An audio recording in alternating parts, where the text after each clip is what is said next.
end the shutdown and reopen the federal government. We asked the president to open up government so we would have time to have a debate on the best way to protect our border. I think the president is hell-bent on securing our border. To my Democratic colleagues, this is the best chance I've seen since 2006. The president has agreed to our request to open the government. The president put the American public first. For Congress to get together, do their job that they've been elected to do, and address the broken asylum laws. The opposition is being driven by their own political ideology. The grand jury indicted Stone and Mueller's Russia probe on several charges, including making false statements and witness tampering. The indictment is thin indeed. So what is this about? It's about silencing me. Air traffic around the country threatened by a shortage of TSA agents and air traffic controllers. I'm glad that the dedicated men and women of the TSA and all the other federal employees will not have to go longer without pay. A deployed Army soldier meets his newborn baby for the first time. Good morning. The A-team, as you mentioned. Sorry, Ed, but, you know, we love DK. I love Ed, too. We love Ed. Come on. But Ed's not here. But he's not here. Stunts. He'll be back tomorrow. We were just talking about a veteran of 5 tours who pulled over on the side of the road and changed a tire for a guy. He didn't know who it was. Turned out it was Colin Powell. Surprise. And they became friends and stuff. Do you guys know how to change a tire? I do. You do? I do. I do as well. I also know how to weld. Well, Katie, you're not Facts normal about me. every day. I also think she's probably better with an M4 rifle than I am at this point. Yeah, and I'm better than me for sure too. And I'm decent with an M4. We should actually have a competition someday. That would be a fun competition. Awesome. Ed's not allowed in that competition. I don't know that I'll compete against Ed with an M4 rifle. Me too. I ain't competing against Katie. Do you agree with me? Don't build me up too much. I know, I'm building the pressure up. Way too high. America, what do you think? Would you rather have me behind that scope or Katie Pavlich? Probably Let us know. Friends at FoxNews.com. Let us know. Or Dean Cain. I mean, Superman can do anything. I'll get third. But you will. But we love you anyway. Thank you. So yesterday, there is news going on, and we will talk about it. We got a couple more hours to talk about it, so stick with us. We're going to have fun this morning. But the president walked into the Rose Garden. It was about 2 o'clock yesterday. Reports were he was going to make a deal. He did. He said the government will reopen. And, of course, last night, the House and the Senate passed it. The president signed it. The government is officially open. It was just a partial shutdown, but that part is now open. 3 weeks they now have to try to find a solution to the border crisis. Democrats say they want to talk about it, but they still want no money for the wall. The president went up to that podium and said, we'll negotiate, but at the end of those three weeks, if we can't get there by February 15th, I have constitutional powers and prerogatives that I will use. People reading into that thinking that might be a national emergency. Well, President Trump also receiving some criticism because he reopened the federal government without any funding right now for his wall. So he tweeted to clarify. He said, I wish people would read or listen to my words on the border wall. This was in no way a concession. It was taking care of millions of people who were getting badly hurt by the shutdown, with the understanding that in 21 days, if no deal is done, it's off to the races. Dean, I thought that it was interesting. He mentioned millions of people. He wasn't just mentioning the 800,000 federal workers. That, you know, talking about the broader economy, especially after yesterday, seeing those flights getting delayed and other things happening. Smart thing to do, though. You think about it, because if he's going to declare a national emergency, it's going to get challenged in court, and he's going to have to say, I did everything possible, which he clearly did, putting the longest government shutdown in history at partial.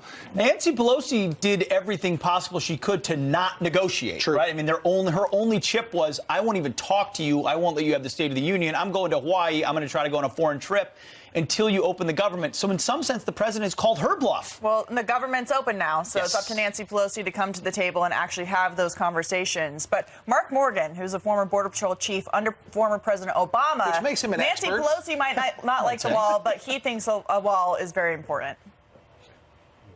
We absolutely need additional physical barrier, wall, whatever you want to call it, at strategic locations along the southwest border. We need additional personnel. We need additional technology at the ports and in between the ports. The experts will tell you, and they've been telling Congress for a long time, that's part of the multi-layer strategy. And the president yesterday laid all that out. We need to do it all, including the wall. The reason why I know the president is listening to the experts, because I provided the same information that the president's talking to the previous administration, and it was ignored. So it's easy to instantly react and be frustrated, right? Because the shutdown was about trying to get the wall and wall funding. But the more I think about it, this is a be careful what you wish for moment for Democrats. Right. Because they don't have a solution. They said, we'll talk once you reopen the government. So they've lost their leverage there. Now they have to talk. They say they want border security, but all the border experts say that includes a physical barrier. They only have 3 weeks to do it, at which point the president has proven through lawyers and others he has the constitutional prerogative to declare a national emergency, which is a lot more of an emergency than the 58 states of emergency declared since 1976. Well, let's take a listen to Democrats in their own words promising to negotiate on the border wall if Trump reopened the government.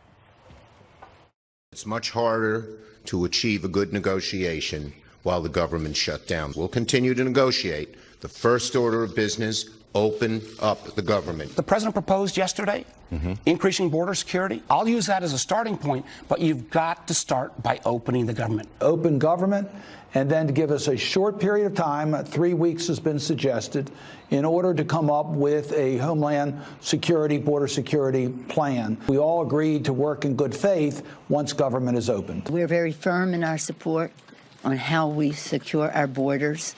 Let's have that discussion after we open up government. All right. So government's open. Government's Let's have open. the discussion. What did they have to say yesterday? I think they were totally said we're going to have a full conversation. Or is that exactly what they said? Let's take a look. Have I not been clear on a wall? Okay. No, I have been very clear on the wall. Our values unify us.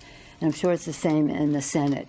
And the fact is that our diversity is our strength, the differences in so many different ways, including differences of opinion. That's our strength. But our unity is our power. Working people throughout America empathized with the federal workers and were aghast at what the president was doing to them.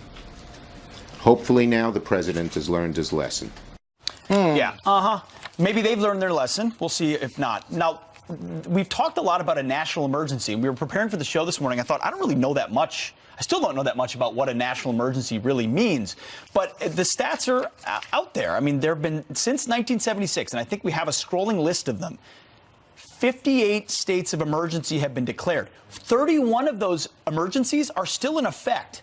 And these are just the national emergencies declared by the last 4 presidents. So Carter had 2, Reagan 6, H.W. 5, Clinton 17, wow. W. Bush 13, Obama 12, Trump 3 so far. And when you look at them, most of them have something to do with funding or cooperation with foreign governments. So you see Sierra Leone, the Balkans, Reagan terrorist attacks. You've got the flu virus for Obama, Yemen, Burundi, a country I can't pronounce, Zimbabwe, Syria, Liberia. So when you look at the list of what are emergencies that affect our country, right, a wall and the lack of an ability to address it fits right into that list pretty nicely. Might go to the top of the list there. It also doesn't set a dangerous precedent. I've kind of fallen into that talking point a little bit, like, well, if we do it, then the left can do it on climate change someday and declare. It's already been done. And so if this is an emergency, declare it. Well, and if you look at what national emergency powers allow the president to do, it says federal law provides a variety of powers for the president to use in response to a crisis or emergency. Under the powers delegated to him by such statutes, by federal law, he may seize property, organize and control the means of production, size, and commodities, assign military forces, et cetera, to help control the situation and to improve the dangers that the American people may be in, depending on what the emergency is. There's a lot of language in there. Crisis at the border. The crisis goes right into that. You look at the caravans, you look at the drugs, you look at the porousness of it. Those are words that a lot of conservatives are sort of scared of. It smacks of too much collected power in the executive. But if you use it in a narrow sense for a temporary amount of time to address a specific problem, that's this fits the textbook definition of that. But to your point, I mean, Congress has repeatedly over the decades ceded their authority to the executive branch. Yeah. So they have not only put people like President Obama, but President Trump into positions where they complain about them using executive power, but they have also ceded that power by not getting the job done legislatively. So he may get sued. So he's going to get sued. He will. I'm not Nostradamus, but in 15 days, working days, they're not going to have a deal. President Trump's going to have to declare an emergency, which he has the constitutional right to do. He'll say we're going to begin work right away. The Ninth Circuit, someone will challenge it in the Ninth Circuit. Some activist judge will challenge it. It'll take 3 or 4 months for that to play out, at which point the president, once that's decided by the Supreme Court, thank you, Brett Kavanaugh, then he can start building his wall, and by 2020 he can say, there it is. Congress couldn't get it done, but I could. There's a pathway there. So we will see if the wall actually gets built. Thank you, Nostradamus. We'll play that tape back and see if I'm totally right or wrong. Turning now to some of your headlines. We begin with a Fox News alert. A manhunt intensifying for the man who shot 5 people in Indianapolis in a bar overnight. At least 2 of them are in critical condition. Police say a man was kicked out of Brotherman Tavern before coming back less than an hour later and opening fire. The victims are expected to survive, thankfully. A former Texas teacher is charged with trying to provide support to ISIS. Authorities returning Warren Clark to the States after being captured in Syria earlier this month. Clark reportedly sent a resume and a cover letter to leaders offering to teach English to terrorists. Didn't know that's how you applied for a job with ISIS. Yeah. He faces up to 20 years in prison if convicted. Bernie Sanders may be on the cusp of launching a second presidential campaign. Yahoo News reporting the Vermont senator is set to make an announcement soon, reportedly encouraged by polls showing him a leading Democratic candidate. However, his senior advisor debunking the report, tweeting, "No decision is imminent. Enjoy your weekend." Thank you very much. And a truck driver quits his job after winning $298 million in a Powerball jackpot. David Johnson's first purchase, the red Porsche he's always wanted. He's the 3rd consecutive New Yorker to take home the grand prize. There's good luck in New York. There's good luck. For the lottery, Easiest decision he's ever made. Yeah, I'm not going to drive my truck anymore. I'm going to drive this red Porsche. I think I'm done. You've made it. Good for him. All right, well, Roger Stone vowing to fight charges against a special counsel probe led by Bob Mueller. Greg Jarrett says the indictment is missing one big thing: any evidence of collusion. It's coming up next. And have you noticed that pop music has gotten angrier or sadder? Pete has. Pete likes it. I do. Well, a new study shows how best-selling songs have been changing their tune for decades. Who wants to be happy all the time? I do.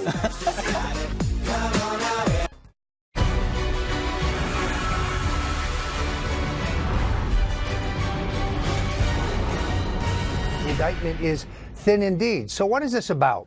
It's about silencing me. I will not quit. I will not fold. I will not bend. I will not bear false witness against the president. I intend to fight. That was Roger Stone speaking out last night on Tucker, and he's speaking out as he was indicted in Robert Mueller's Russia probe with charges of obstruction, making false statements, and witness tampering. But our next guest says there's one big thing missing from the indictment: any evidence of collusion. Attorney, Fox News legal analyst, and the author of The Russia Hoax, Greg Jarrett, joins us now. I'll say the author of the now updated paperback version of The Russia Hoax. New preface, new epilogue. Always a story unfolding. A couple of weeks, but you can get it online. Well, I got mine right now. So you sorry, do folks. indeed. You got to wait 2 weeks, but you can order it online. Greg, let's start first with this raid. Right. They raid his home with all these federal agents early in the morning. Was it commensurate with charges? No, absolutely. It was an abusive, ridiculous, and embarrassing excessive use of force by the FBI. Christopher Wray really ought to be embarrassed and ashamed that he allowed his agents to be exploited like that by Robert Mueller. 29 agents with repeat firing weapons in a pre-dawn raid, storming into a suspect's house. This is a white-collar suspect of process crimes. He's not MS-13. He's not a mass murderer. So why'd they do it? Why'd they do it? Thuggish tactics to intimidate the witness. I doubt he'll be intimidated by it. But this is what Robert Mueller's investigation has come to. No principal crimes, only process crimes, which are offenses against the legal process. So these crimes against Roger Stone are actually generated or created by the special counsel himself. Right. So what does it tell you about the investigation he continues to unfold? That he still has no evidence of any Trump-Russia collusion. Not a single individual has been charged with a crime for which Mueller was appointed to investigate it. No evidence, no indictments in support of his original mandate. But if you watch any other channel, Greg. Yeah, you'll never know that. You would never know that. And you would in fact believe the other narrative, which Right. is the walls are closing in, yet more evidence. Stone probably talked to Trump. Maybe we're going to impeach him. I mean, how are we having two entirely different conversations? Well, because the media hates Donald Trump, and they don't mind misrepresenting the truth. They're now agenda-driven, not information-driven. These are people who are advocates now for the demise of Trump, and they prove it day in and day out. And the BuzzFeed, debacle was a perfect example of it. They ran crazy talking about impeachment, resignation, imprisonment of Donald Trump, and of course, that was a hoax as well. Do you see are there any scenarios under which you are concerned about what could be unearthed or a possible scenario the special counsel could be working on that would be problematic for the president? Not at all. The fact of the matter is that what we're seeing here is selective and unequal prosecution. Look at all the people who lied in Hillary Clinton's orbit. I'll just give you two examples. Uma Abedin and Cheryl Mills clearly gave false statements. Emails proved it. And yet Comey, when he was asked by Congress, well, why didn't you prosecute them for false statements? He says, well, people have a different recollection of facts. Which, of course, is what Roger Stone is arguing. The fact is, if you're a friend or a supporter of Donald Trump, the special counsel Robert Mueller will go after you with a vengeance. If you're a friend of Hillary Clinton and you lie, you get a free pass. You'll probably get a free pass. Well, if you want to know more about this, the book's The Russia Hoax, out on paperback, a New York Times bestseller, as you know. Craig Jarrett, thanks for your time. Pete, good to see you. Good stuff.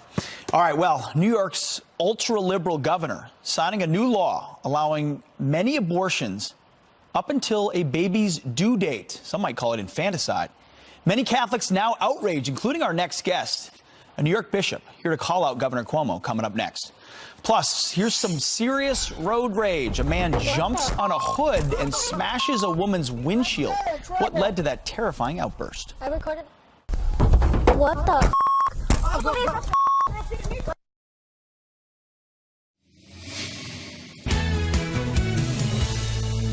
Some quick headlines. 58,000 people who are not U.S. citizens may have voted in Texas elections for the past 20 years. That's just part of the 95,000 non-citizens who may have improperly registered to vote. Those on the list will have 30 days to prove their citizenship. And a migrant with flesh-eating bacteria is detained at the U.S. border in New Mexico. Border agents took him to a hospital after complaining about a rash on his leg. They say he will need extensive medical treatment. Not good. All right, thanks, Katie. Not good at all. All right, well, the left celebrating this week when New York Governor Andrew Cuomo signed what they deemed to be a historic pro-abortion bill. This message is going to do the same thing. This has been too long coming, and it's been too obvious and too unfair. Women's equality in the law and in the Constitution for all. But many Catholics were outraged by the bill, which granted more access to and late-term abortions. Bishop of Albany, the Most Reverend Edward Scharfenberger, joins us now. Reverend, so first of all, let's get your reaction to this new bill. Well, as you just said very well, it was a celebration of abortion, which to me is a celebration of death. It's a dehumanization of a whole class of human beings in our society. The child in the womb, who clearly is a human subject from the moment of conception. All the science proves that. So even though it has been advertised as a bill that brings more equality to women, it excludes a certain class of women, the unborn. Half of all abortions are females. So I do not see it something that I would celebrate. As a matter of fact, it extends, actually it takes away protections that previously we had. And in no way is it, as many of its proponents say, a tracking Roe versus Wade. It goes way beyond Roe versus Wade in so many ways. Bishop, so certainly I don't see it something to celebrate.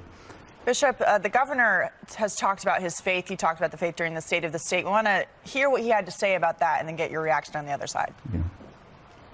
I happen to be Roman Catholic. I'm a former altar boy, and my relationship with the church is important to me. And I've found the differences painful over the years. How does this Catholic faith square with this new pro-abortion bill that he celebrated in the name of women's equality this week? Well, as his words are in themselves, many Catholics have differences with the church on a number of issues, but this is a very radical separation from the Catholic communion in the way that he presents this, not only as something which is a matter of law, but also as something which actually distances him from one of the basic moral teachings of our church, and that is the sanctity of all human life.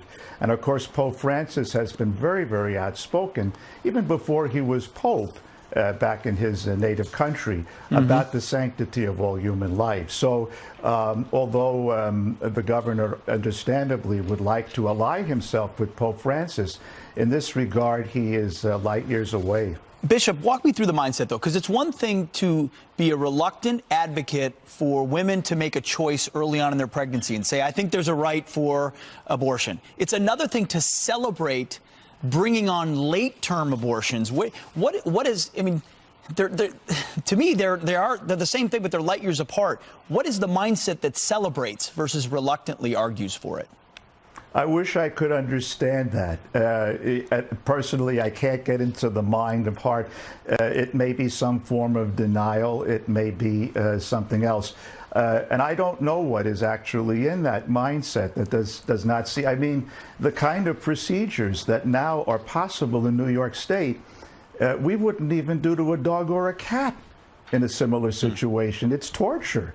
And as you probably are aware, Dr. Bernard Nathanson, who formerly was described himself as an abortionist and performed many abortions, he was not a man of the Catholic faith, but came to recognize the humanity of the unborn that he was aborting.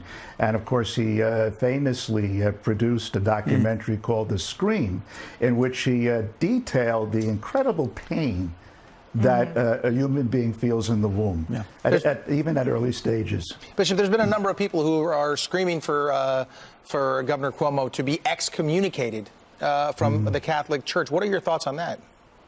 I can certainly understand the outrage and the anger. And I and many bishops have been asked to consider that sanction.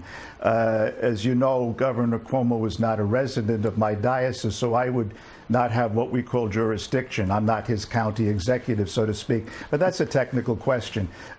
Excommunication is a last resort.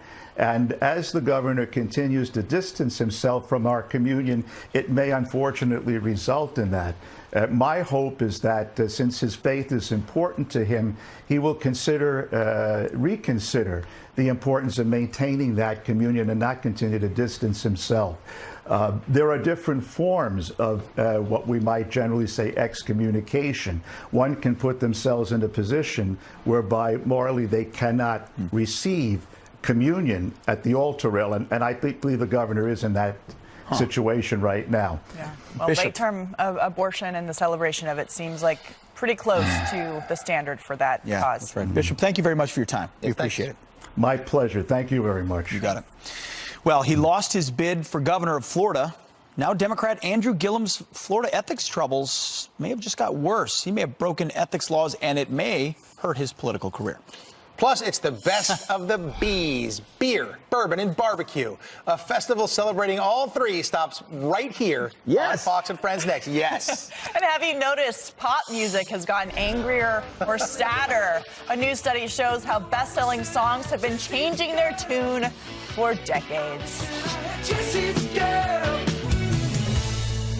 I have all the Barbies. I still have the movie on VHS, even though I don't have a VHS player in my house. You could probably get it on Netflix or something if you wanted to. Probably. Yeah, but then what's it called? Spice World? Spice World. Like you didn't know. Like you didn't know. Okay, I am right there. Is it called that? No, it's called Spice World. So, why are we playing Spice Girls? Because we always should play Spice Girls. But there's a new study out of a university in Michigan showing that songs over the last couple of decades in the pop industry have gotten really sad. Take a listen to this and see if you can tell a difference. Just sad. So sad. Okay. I am so with Adele. I called though. you 1,000 times. Oh my! So first of all, don't call anybody 1,000 times. This don't is do that. yeah. Don't Don't do it. Never works. That's a problem. This is a study that looked through over 6,000 Billboard 100 songs from 1951 to 2016, and it just generally found that over time, since the 1950s, they got more angry and less upbeat. And I think that's probably kind of scientifically-ish true. 1950s songs were happier than they are now. Everyone was popping around. What is your philosophy on that? Well, then we hit the 60s, and a lot of things went sideways, and then everyone did drugs, and then everything got depressed, and then everything got worse. But then classic rock came into the picture, 70s which rocked was it. amazing. That's not pop, so. The 70s did rock, though. The 70s music is fantastic. You guys wouldn't know about it because you weren't alive yet. Oh, I know all about the 70s Eagles and Fleetwood Mac. I read about it. Stuff. Amazing songs. I saw the from vinyl 70s. records. They were vinyl back then. Well, we want to hear about your music favorites. Yeah, let us know. So let us know. I think our favorite songs. We just Friends played at yours. Fox I think Dean and ours maybe come News.com. later in the show. What are your favorite songs? Yeah, and we're are going they to talk sad about or it in the happy? show, so please let us know what you think about It's music very becoming important. even more depressing and what your favorite decade was. All right, turning now to some of your headlines. Take a look at this. A man jumps on the hood of his car, then smashes the windshield with his bare hands. The bizarre act of road rage happening near Los Angeles. The terrified driver says the man was following her after she picked up her kids and then cut her off and climbed on the vehicle. Police are still looking for him. And a Northern Kentucky bishop now apologizing for prematurely slamming students in this viral encounter with a Native American protester. Reverend Roger Foys says his diocese was bullied into condemning the Covington teens. The church quickly retracted its statement after additional clips vindicated the Catholic students. The bishop expects them to be fully exonerated by a third-party investigation. And Under Armour is reaching for the stars. The sports apparel company will be designing the space suits for passengers taking commercial trips to space with Virgin Galactic. It's also offering access to its Oregon Performance Center to help those customers get in shape for the big day. Richard Branson expects Virgin's first passenger flight to be in July. And those are your headlines. But you're going to go to space and look good. Can you buy a space suit but not go to space? Negative. You better earn it. You gotta earn can the buy suit. anything. You can buy it at the as a right matter of price. fact. At Dean Kane's got the money to do it. You and I don't. All right. Well, let's toss over to Speaking Rick about Reitmuth, who money, has our weather. money. Let's go to Guys, Rick Reitmuth. A few years ago, I went out and did a story with Richard Branson about Virgin Galactic. Did he give you a How's the space weather in suit? Did he give you a space? space suit? They did not give me a spacesuit, but I went through the whole training. We did a big story on this. You raised a good It's question, though. amazing. Is there weather in space, Rick? Ooh. That's a very interesting thing. Yes, well, it depends what you call weather. There's space on Earth. There's weather on Earth. Here you go. There's your wind chill as you're waking up this morning. It is really cold across the far northern plains, and it's going to be cold for about the next week. I will tell you, everybody's going to be talking about the cold air that's coming in. It's not going to be long-lived. I think by next weekend, we're going to be back into a much better pattern. So get ready for one really cold week, and then it'll be gone. Big rain across South Florida today. We desperately need that rain down there, but you are going to be sucked in for much of the day. One batch of snow moving across parts of the deep south. Get ready. On Tuesday, a new storm moves in. We might be talking about some measurable snow by the time we get towards Tuesday across parts of the south. Here's your temps the next few days. It is going to be really, really, really cold. Get over here. I'm over here. coming. I know you love this I'm coming. just as much as I do. It Yes. is a festival celebrating three of the most delicious, wonderful things sent from heaven for all of us: beer, bourbon, and barbecue. All good bees. Well, here to tell us all about it, founder of the festival, Greg Nivens, and Ed Randolph, pitmaster from the Handsome Devil, and he is a handsome There is devil. a feast in front of us. Amazing. You've proven you can wear that suit whenever you want. Hey, any time of year. Any time of year. Any time of year. You Great missed in the the winter. coat he came in with that went along with better? the suit. Did it go along with it, or did it say? No, it added to it. Oh, it was. So in New York City today is the Beer and Bourbon and Barbecue Festival, but it's all across America. It's a tour, so we go to 14 locations up and down the East Coast, and today is New York. We have 2 sessions,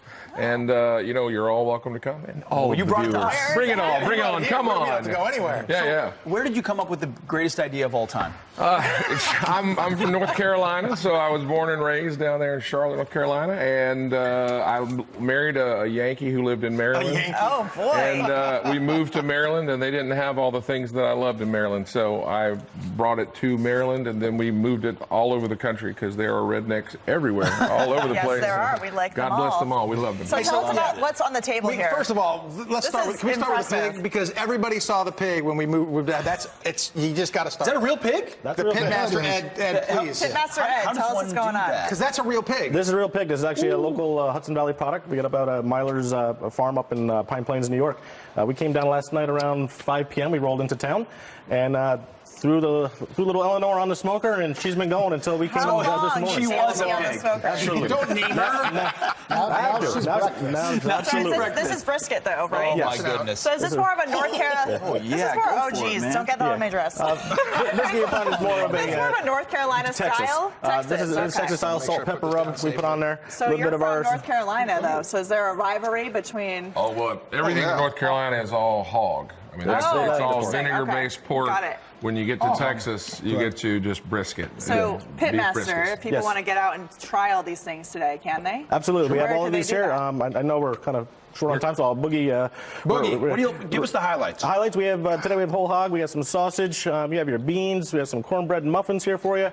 Today we're doing a gator. We also have a. We're doing beasts. We have bison. Oh wow! A whole leg. I got a whole leg in the smoker right now. Barbecue a gator. Lamb. Oh, it's great. It goes on. We smoke it right around 4 or 5 hours. A little rub. It's actually got the consistency of a chicken and a catfish. All right, how can people find out about you guys? Beerandbourbon.com. Just go to the website. And if you're in New York, if you're in the city today, come on down. 12 to 4 today and 5:30 to 9:30 at the Tunnel, 11th and 28th. Cool.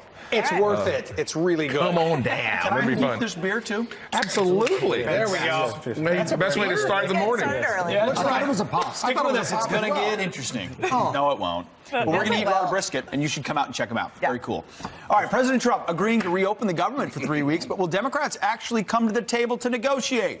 Or will we face yet another shutdown? We'll ask Louisiana Senator, always quotable, Bill Cassidy, coming up next. And it's the controversial non-call that everyone keeps talking about. The NFL, are they doing something about it? Well, we're going to find out ahead of the Super Bowl for sure.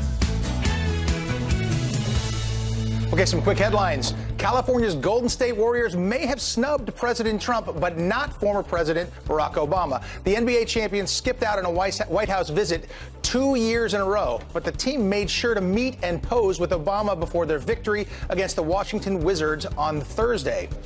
And the NFL is fining an LA Rams player for the infamous penalty not called on the field. The defensive back is forced to pay more than $26,000. The illegal helmet-to-helmet hit is what caused him that penalty. Now, a flag would likely have changed the outcome of the New Orleans Saints' season-ending playoff loss, and they are very, very upset in New Orleans. Are they not, Senator Bill Cassidy from Louisiana?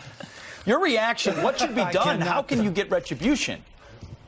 It's a tough one. So I cannot describe how upset people are. The best suggestion I heard was to replay the last minute and 48 seconds, give the Saints the penalty. The Saints, of course, would then win. Everybody agrees with that.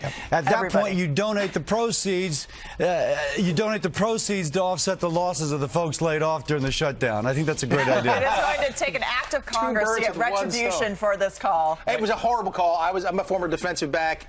He should have turned. It was awful. So I'm sorry about that for you who dat Saints, because that certainly was going to be a win. But like you said, that get the money and get it back to the people who were losing money during the shutdown. What are your thoughts now on the shutdown, sir? You had a lot to say yesterday about the Saints and the Rams. How about the shutdown? I'm glad the shutdown's over. And if the product of this is that the American people are more aware of the need for a barrier, have more protection at the southern border, hopefully we'll see if that plays out. So, Senator, but if everyone agrees except Nancy, and Nancy gets to choose the agenda in the House, then you're still stuck at nowhere. So do you have any hope that a real negotiation happens, or do you expect that it won't happen in 3 weeks and the president will either have to declare a national emergency or shut it down again? I have two thoughts about that. First, Ms. Pelosi is being quite casual about many things. She's being very casual about securing the southern border. She's quite casual about the Constitution, her responsibility to invite the president to come speak in the State of the Union. She does not represent the people's house. That is the people's house. And if one person can shut down something which clearly the American people now understand is important, that is a sorry state for the House of Representatives and, frankly, for the Democratic Party. But as regards where we go next, I'm sorry, go ahead. I was just going to ask you, where do you see this going? I mean, Democrats already said yesterday, so Pelosi I'll and be Schumer, introducing that they're not legislation. willing to do the wall. So I'll be introducing legislation next week, which comes up with an alternative way. We've talked about it in the past, in which you take proceeds that have been confiscated from Mexican cartels and use that to build the wall. Won't be taxpayers. It'll be the Mexican cartels. We'll be advancing that. Hopefully that'll be a middle ground. Makes a ton of sense. How much money is How much is that over the course of a year? That's a lot of money. So there's about $4 to $5 billion confiscated per year. Why are we even talking? now Senator, you can- why are we even talking? That's the easiest and most common sense solution I've ever heard. Why would they not say, let's steal from the drug dealers and build a wall? Because it's become an article of faith among Pelosi and her kind of inner circle that they cannot give Trump a victory, even if it means securing our southern border, even if it means stopping unrestricted immigration to our country. Now, that's a sorry state of affairs, but I'm hoping that we can push through that. Well, Nancy Pelosi, let's not forget, was upset about President Trump's criticism of MS-13 as animals, so I wouldn't be surprised if she pushes back on this proposal as well. But it sounds like a good one. Yeah, drugs from thugs. Yeah, that's what you should call it. I don't know if that's what you call it or not. It sounds good to me. You get the wall and Mexico pays for it. Senator Bill Cassidy, Louisiana. Thank you so much. Thank you very much. All right, now he lost his bid for governor of Florida. Now Democrat Andrew Gillum may have broken ethics laws, and it may hurt his political career. Lawrence Jones says that the media should investigate this, but they won't. He's next to explain. And a New York Times reporter facing backlash over this tweet seeking #ExposeChristianSchools testimonials. So why is the liberal press so intent on going after Christians? We'll discuss that next hour.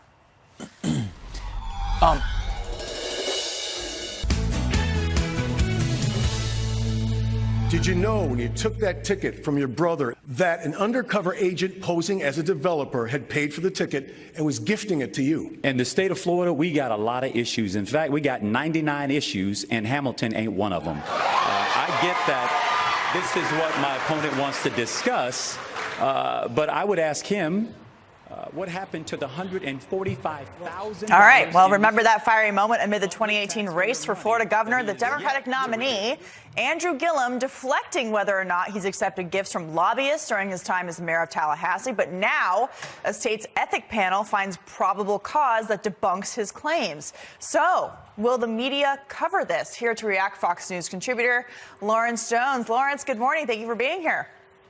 Good morning, Katie. Andrew Gillum was held up as this darling of the left, and now he's facing a whole series of ethics violations and potential charges. What is your response to that? Well, you know, I expect politicians to spin allegations like this. I still believe in due process. That being said, where's the media on this? I mean, they've held up the FBI as being this honorable organization, and they all of a sudden like the FBI. We know an undercover agent had an exchange with them for those tickets, but no coverage. This boils down to one thing. He's their guy. And this same media that has gone after the Trump administration, that has suddenly wanted to do investigative reporting, is silent on this because he's their guy. All I would say, guys, is keep the same energy y'all been doing with the Trump administration, wanting to invest every single lead that you've done this past year. Well, we want to get a statement in here from Andrew Gillum's attorney on the ethics complaint. He says Mayor Gillum will exercise his right to have the matter decided by an independent judge in a full public evidentiary hearing. So, Lawrence, the media has an obligation, right, to hold him accountable since he's a public official. Oh, they have an obligation to do it, but look, they pick sides. This is why the American people don't trust the media right now, because they have a team, and we've become so tribalistic. But the problem is you don't expect the media to have a tribe. They should be investigating for the American people. But we saw this back in the last administration. They didn't investigate Benghazi, the IRS scandal, Fast and Furious, because Obama was their guy. Well, it's definitely a double standard that we will continue to follow. Thank you, Lawrence Jones, very much. Appreciate it. Thanks, Katie. Well, still ahead, it's time for negotiations with the government now back open for 3 weeks. So what is the president willing to do to get funding for the wall? We'll ask White House Deputy Press Secretary Hogan Gidley up next. It's your free trial today. We have reached a deal to end the shutdown and reopen the federal government. We asked the president to open up government so we'd have time to have a debate.